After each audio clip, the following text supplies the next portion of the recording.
He woke up and started studying. He woke up and started to communicate.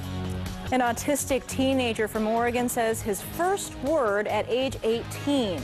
Next, how a new state bill could affect his recovery.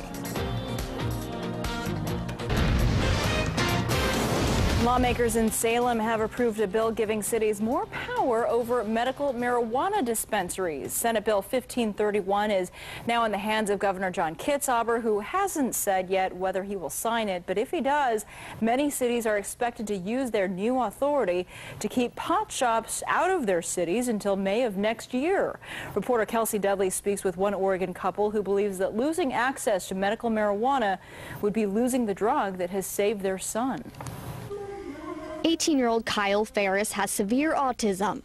His parents say after nearly 18 years of Kyle being on a number of medications, they saw no difference in their son's behavior, nor reduction of daily, debilitating seizures the teen suffered. They say the only change they noticed was that Kyle became numb. What Kyle did the whole time was sleep.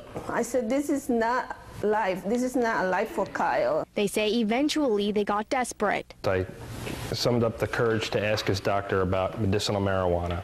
3 years ago, Kyle started taking medical marijuana. Maria says it was like watching Kyle come alive. He woke up and started studying. He woke up and started to communicate.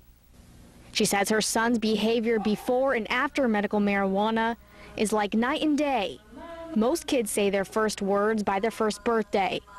But for Kyle, it took 18 years and medical marijuana. He just said, Mama.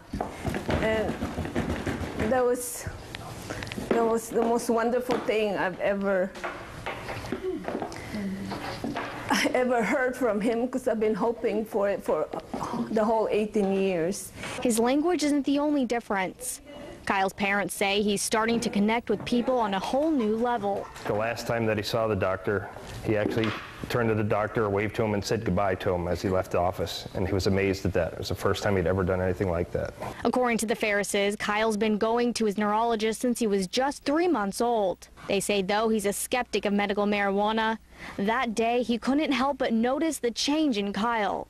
As for the seizures, Kyle's mom says since Kyle has been on medical marijuana, he went from having 10 seizures a day to having none. But not everyone feels the same way as the Ferris family. Critics, which include the American Academy of Pediatrics, argue that the medical community doesn't know enough about it and add that there may be long-term consequences that we're unaware of. But for Kyle, his family says it saved him.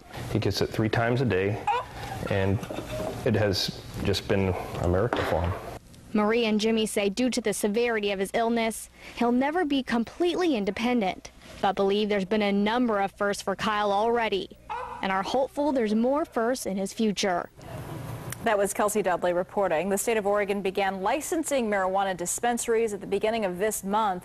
Several cities have already passed temporary bans, including Beaverton and Hillsborough.